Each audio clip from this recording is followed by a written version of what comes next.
할렐루야. 우리 할렐루야 찬양대의 찬양 하나님께서 기쁘게 받으신 줄로 믿습니다. 찬양의 가사대로 축복의 통로로 사시고 또 복음의 구원의 통로로 사는 우리 모든 성도들 되시길 주님의 이름으로 축원합니다. 전 세계적으로 많은 사람들에게 사랑을 받았던 스펜스 존슨의 선물 프레젠트라고 하는 책이 있습니다. 이 프레젠트라고 하는 영어 단어는 선물, 기프트라고 하는 뜻도 있지만 현재라고 하는 뜻도 있습니다.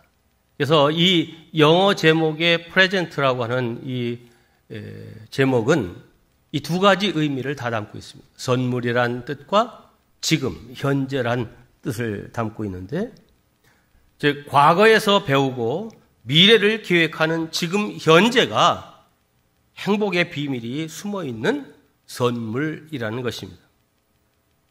저는 이 오늘이라고 하는 시간보다도 훨씬 더 중요한 선물에 대해서 말씀드리려고 합니다. 이 선물은 과거에서 나를 해방시키고 현재를 감사로 바꾸고 미래를 희망으로 채워주는 선물입니다. 이 선물을 받은 사람들의 내면 깊은 곳에 기쁨과 감사를 간직하고 살게 되고요. 무엇보다 이 선물을 받으면 하나님을 사랑하고 이웃을 사랑하게 됩니다. 저는 지금까지 이 선물을 받은 사람들 중에 그 선물 받은 것을 후회하거나 이렇게 생각하거나 말하는 사람을 단 한 명도 보지 못했습니다. 무엇보다 이 선물의 가치는 우리가 죽음에 직면하게 될 때에 그 자리에서 더 큰 위력을 발휘하게 됩니다.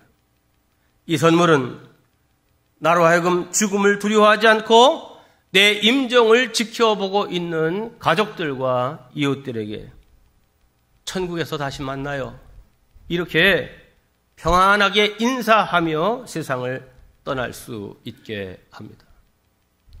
이 선물은 다름 아닌 구원입니다. 저는 오늘 이 구원의 선물에 대해서 여러분과 말씀을 나누고자 합니다. 사랑하는 성도 여러분, 하나님의 말씀인 성경은 이 구원의 선물을 어떻게 이야기하고 있습니까? 첫째, 구원은 행위로는 얻지 못하는 선물입니다. 함께합니다. 행위로 얻지 못하는 선물이다. 여러분, 선물은 말 그대로 선물입니다.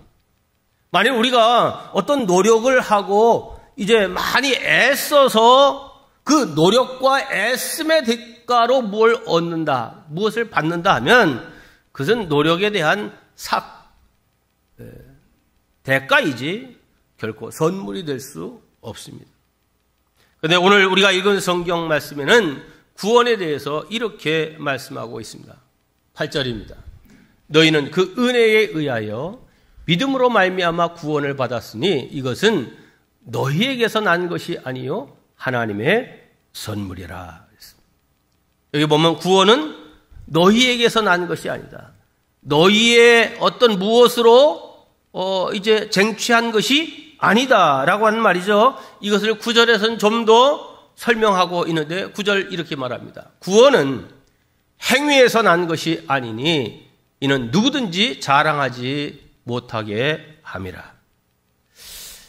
성도 여러분, 만일 우리가 이 구원을 어떤 행위를 통해서 얻은 것이라고 가정해 본다면 천국에 딱 가면 거기에는 엄청나게 다 자랑하는 사람들로 가득 차 있을 겁니다.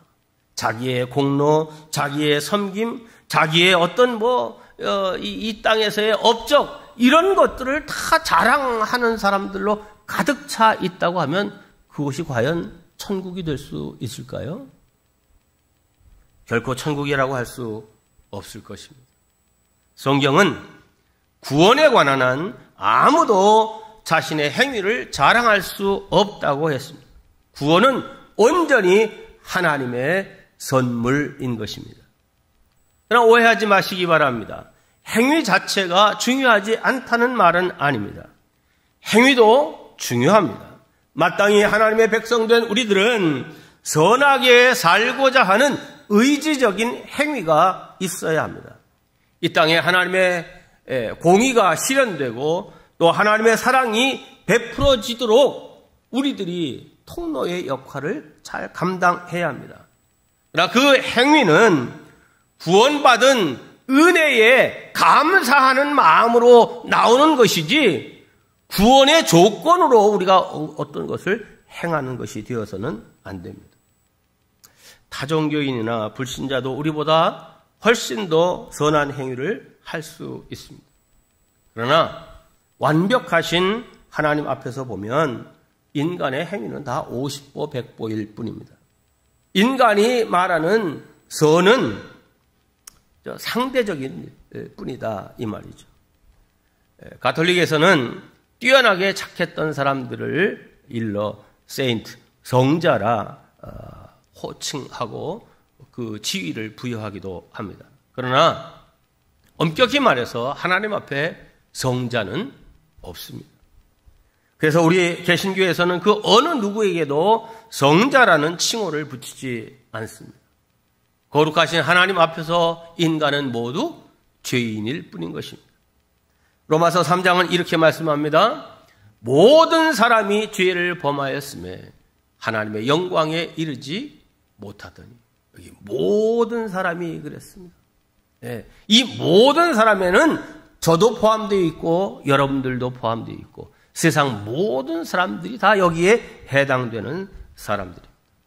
세상 모든 사람들이 다 죄를 범했고 죄인입니다. 그렇기 때문에 인간의 행위로는 결코 하나님의 영광에 도달할 수 없습니다. 그래서 성경은 분명히 선언하기를 인간의 행위를 근거로 해서 구원받을 사람은 하나도 없다는 것입니다. 자, 그러면 구원은 어떤 선물입니까? 두 번째, 구원은 은혜로만 주어지는 선물입니다. 함께 합니다. 은혜로만 주어지는 선물이다. 다시 8절 말씀입니다. 너희는 그 은혜에 의하여 믿음으로 말미암아 구원을 받았으니 이것은 너희에게서 난 것이 아니요 하나님의 선물이라. 여기 첫 번째 강조된 단어가 은혜입니다. 그 은혜에 의해서 너희가 구원을 받았다 하는 것이죠. 은혜, 그레이스라고 하는 단어의 뜻은 받을 자격이 없는 자들에게 주어지는 사랑 혹은 호의를 말합니다. 그 은혜로 어떤 대가로 공로로가 아니라 하나님의 그레이스, 은혜, 그거로 우리에게 구원이 주어졌다는 것입니다. 그렇다면 이런 질문이 생깁니다. 어째서 하나님은 죄인인 우리에게 그런 은혜를 베푸시기를 원하는가 하는 것입니다. 그 대답을 오늘 본문 7절에서 이렇게 말씀합니다. 이는 그리스도 예수 안에서 우리에게 자비하심으로써 그 은혜의 지극히 풍성함을 오는 여러 세대에 나타내려 하심이라. 자, 여기서 강조되고 있는 단어는 자비입니다. 그렇습니다. 하나님은 자비하신 하나님이십니다. 그 자비로 우리에게 은혜를 주셨고 구원을 베푸셨다 이 말입니다. 네, 이 역시 하나님이 자비하신 하나님이신 것은 알겠는데 왜 우리에게 은혜를 주시는가 하는 궁금증이 있습니다. 그것은 하나님이 사랑이시기 때문입니다. 하나님은 죄인된 우리 인간들이지만 그저 징계하시고 책망하시는 분이 아니라 먼저 우리 인생을 불쌍히 여기시는 자비하신 하나님이시고 사랑의 아버지이십니다. 그런 하나님의 자비와 사랑으로 우리에게 은혜가 베풀어졌고 그 결과 우리는 구원이라는 선물을 받았습니다. 자, 이렇게 이론적인 이야기만 하면 이게 뭔가 가슴에 와 닿질 않습니다.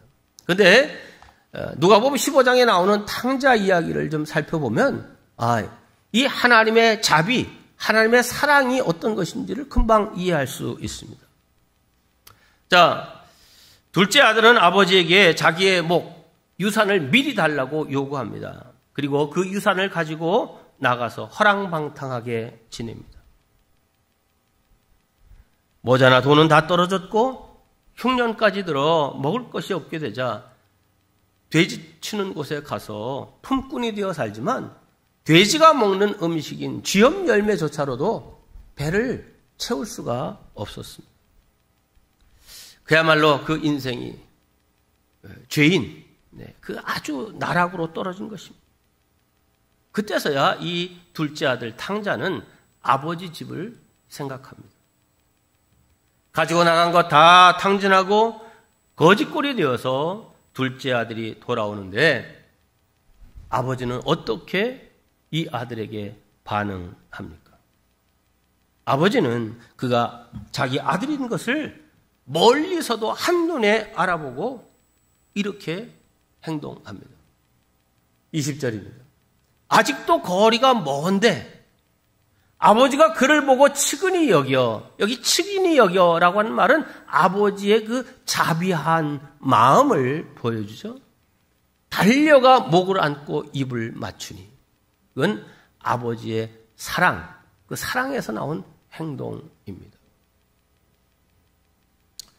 자, 둘째 아들은 이런 아버지 앞에 용서를 구하면서 자기는 아들로서 돌아올 수 없습니다.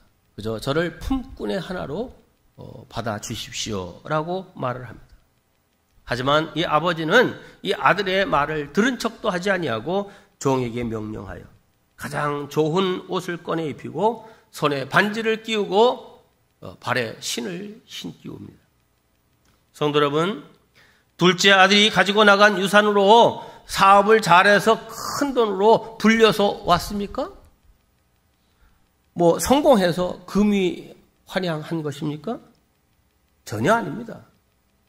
큰 아들이 이 둘째 아들을 평안대로 아버지의 살림을 창기들과 함께 삼켜버리고 거지로 부끄러운 모습으로 죄인으로 돌아왔습니다. 그런데 아버지는 왜 그렇게 격하게 그 아들을 맞아줍니까? 단지 그 이유는 그는 둘째 아들 탕자는 죄인이지만 부끄러운 상황 속에 있지만 그는 당신의 아들이고 당신은 그의 아버지이기 때문입니다. 그 이유 외에 아무것도 없습니다. 아버지와 아들이라고 하는 이 관계 속에서 아버지는 그의 다른 어떤 것 보지 않고 그냥 긍휼히 여기는 마음, 자비의 마음, 그리고 사랑을 베푸신 것입니다. 이 놀라운 구원이 우리에게도 똑같이 주어진 것입니다. 모든 인간은 아버지의 품을 떠난 죄인임에도 은혜로 다시 자녀로 받아주신 것입니다. 값없이 주어진 구원의 선물입니다. 이 구원의 선물은 공짜입니다. 우리는 공짜라고 하면 싸구려로 생각하는 경향이 있습니다. 그러나 이 구원은 결코 싸구려가 아닙니다. 세상에서 가장 비싼 공짜 선물입니다. 왜냐하면 저와 여러분에게 이 구원의 선물을 주시기 위해서 하나님은 독생자 아들 예수 그리스도를 십자가에 내어주셨기 때문입니다. 그 말할 수 없는 고통, 살이 찢어지고 피 한 방울도 남지 않는 십자가에서의 희생, 그것은 당신의 형상을 따라 지은 사람, 곧 자기 자녀를 위한 자비요 사랑이었습니다. 삼위일체적인 관점에서 보면 이제 그 독생자 아들 예수님이 십자가에 달렸다고 하지만 실상은 하나님 자신이 십자가를 지신 것입니다. 그런 하나님의 자비와 사랑에 근거한 희생으로 우리가 구원을 받았습니다. 다시 강조해서 말씀드립니다. 구원은 값없이 주어지는 선물이지만 가장 값비싼 선물입니다. 세상에서 가장 비싼 공짜 선물이라는 것입니다. 이것이 바로 구원입니다. 자, 그러면 이 구원의 선물은 어떻게 받는 것입니까? 구원은 믿음으로 받는 선물입니다. 함께합니다. 믿음으로 받는 선물이다. 다시 8절입니다. 너희는 그 은혜에 의하여 믿음으로 말미암아 구원을 받았으니 이것은 너희에게서 난 것이 아니요 하나님의 선물이라. 여기 붉은 글씨로 쓴 그 글씨만 한번 쭉 같이 읽어봅시다. 시작. 그 은혜에 의하여 구원을 받았으니 하나님의 선물이라. 네. 잘 이해가 되시고 무슨 말인지 잘 아시겠죠? 자, 그런데 그 앞에 중간에 굵고 파란 글씨로 이렇게 썼습니다. 믿음으로 말미암아 그랬어요. 믿음으로 말미암아. 이 말은 믿음을 통해서라는 뜻입니다. 그렇습니다. 믿음을 통해서만 우리가 구원을 선물로 받을 수 있습니다. 자, 그렇다면 이 믿음이란 여기서 말하는 이 믿음이라고 하는 것은 무엇입니까? 이것은 우리가 평상시에 난 널 믿어, 나 예수님을 믿어, 그런 평범한 일상적인 그런 믿음을 말하는 것이 아니라 하나님께서 이 구원의 선물을 우리에게 주실 때 그 선물이 나에게 주시는 선물인 줄 알고 그 선물을 받고자 내미는 우리의 손, 그 손이 바로 믿음입니다. 그렇습니다. 구원의 선물을 받기 위해서는 우리가 내미는 손이 꼭 필요합니다. 그러나 손을 내민다고 해서 그것이 우리의 공로나 업적이 되는 것은 아닙니다. 그렇지만 내게 주시는 선물을 받기 위해 손 내미는 과정은 반드시 필요하고 그래야 그 선물이 나의 것이 됩니다. 그렇습니다. 저와 여러분에게 세상이 줄 수 없는 놀라운 이 구원의 선물을 주실 때 우리는 그 선물을 받기 위해 손을 내밀어야 하고, 하나님, 저한테 세상에서 가장 소중한 선물을 주시니 감사합니다. 이건 저에게 꼭 필요한 선물입니다. 이 놀라운 구원의 선물을 주신 것 감사합니다 하는 이 고백이 우리에게 있어야 됩니다. 그 순간이 바로 구원의 선물을 받는 순간이 되는 것입니다. 나아가서 성경은 이렇게 약속합니다. 주 예수를 믿으라. 그리하면 너와 내 집이 구원을 받으리라. 이번 주간 우리는 민족 최대의 명절인 추석을 맞이하게 됩니다. 그런데 내 사랑하는 가족 가운데 아직 마음이 열리지 않고 이 구원의 은혜, 그 선물을 받기 위해 손 내밀지 않는 그런 사람들이 있을 겁니다. 마음이 열리지 않고 손 내미시라고, 이거 받으시라고, 이거 받으셔야 된다고 해도 아주 마음을 굳게 닫고 그 선물은 나한테 필요 없다. 난 이미 가진 게 있어. 이렇게 생각하는 사람들 있습니다. 그렇다면 먼저 믿은 여러분들이 믿음과 구원의 출발점이 되셔야 합니다. 즉 복음의 출발점이 되셔야 한다는 말입니다. 여러분이 먼저 믿었으니 다른 가족들도 믿을 수 있도록 구원의 선물을 받도록 그 하나님의 은혜에 손 내밀 수 있도록 이끄시는 그 애씀이 우리에게 있어야 됩니다. 무작정 기다리시기만 해서는 안 됩니다. 여러분이 적극적인 출발점이 되셔야 합니다. 국립경산대학교 축산학과 주선태 교수의 간증책 아름다운 시작이라는 책이 있습니다. 이제 10년이 지나서 이제 그 처음 예수 믿은 이후에 그 믿음의 어떤 그 여정이라고 할까요? 그 과정을 이제 쓴 예수쟁이로 살아가기라 하는 그런 책도 출간되었습니다만은 이 책이 얼마나 자기 믿지 않는 가족에 대한 그 애절한 이 복음의 선물을 좀 꼭 내 사랑하는 가족이 받았으면 좋겠다라고 하는 간절함이 들어있는 책입니다. 그래서 오늘 이 추석 명절을 앞두고 이 분의 책을 좀 요약해서 좀 길지만 말씀을 드리고자 합니다. 이분은 칠성님을 섬기고 점쟁이를 찾아다니며 미신을 믿던 어머니의 아들로 태어나 어떻게 자신이 예수를 믿게 되었는지를 간증하는 책인데, 효자임을 자처하며 살았던 이분은 늘 어머니의 유언을 마음에 간직하고 살았습니다. 어머니가 세상을 떠날 때 3가지 유언을 하셨다고 합니다. 첫째, 정치하지 말아라. 둘째, 개고기 먹지 말아라. 셋째, 예수 믿지 말아라. 이 3가지 유언을 하셨다는 거예요. 그 유언을 잘 지키고 살던 이 주선태 교수가 안식년이 되어서 미국 커네티컷 대학의 교환 교수로 가게 됩니다. 처음 6개월은 연구실에서 열심히 연구도 하고 여행도 다니고 주말이면 골프도 치면서 시간을 보냈습니다. 그런데 항상 일요일이 문제였습니다.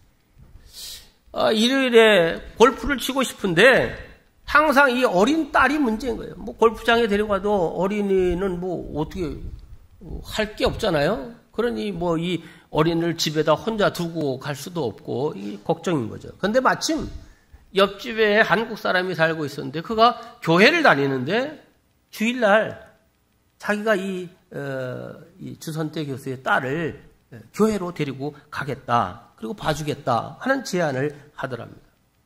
그래서 속으로 잘 됐다 생각하면서 허락했습니다. 딸 걱정하지 아니하고 마음껏 골프를 칠 수 있었기 때문입니다. 딸이 비록 교회에 가지만 나는 절대로 교회는 안 간다 하는 마음을 더 굳게 했습니다. 그런데 크리스마스가 다가오면서 문제가 생겼습니다. 이웃집 사람이 이런 말을 하더랍니다. 소영이 아빠, 교회에서 소영이가 고아인 줄 알아요. 부모가 한 번도 교회에 나타나지를 않으니 말입니다. 이 한마디에 좀 쇼크를 받았어요. 그래서 딱 한 번만 가기로 마음먹고 난생 처음 교회를 갔습니다. 익숙하지 못한 환경 속에서 예배를 드리는데 말씀을 듣는 가운데 왠지 모르게 갑자기 눈물이 흐르기 시작합니다. 하나님께서 그의 마음을 만지기 시작한 것입니다. 그리고 뭔가 이렇게 토하고 싶은 울렁거림이 있더니 자기도 모르게 자기 입에서 하나님, 예수 믿겠습니다 라고 고백이 나오더라는 거예요. 이 주일의 경험 이후로 자기 발로 이제 교회를 다니게 되었습니다. 이렇게 몇 달을 교회를 다니다가 시련이 찾아왔습니다. 어머니의 제삿날이 다가온 것입니다. 어머니의 유언을 어겼다는 죄책감을 안고 맞이한 어머니의 제삿날이었습니다. 생각도 못해 그는 제사상을 차려놓고 아내와 딸, 소영이를 옆에 앉히고 이런 기도를 드렸습니다.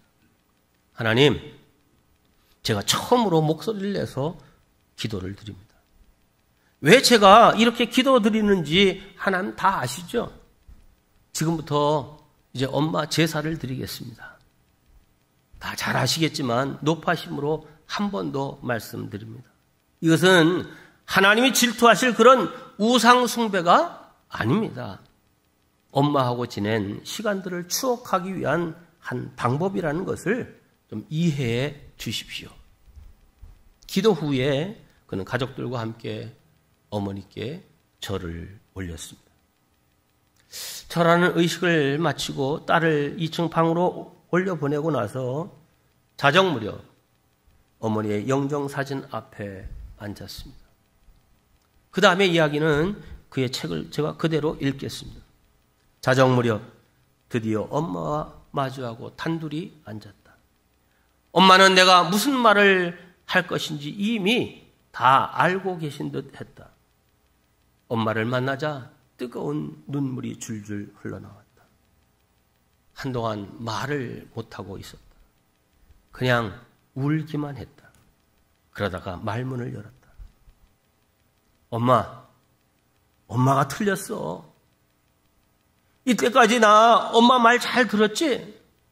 나 엄마의 멋진 아들이었지?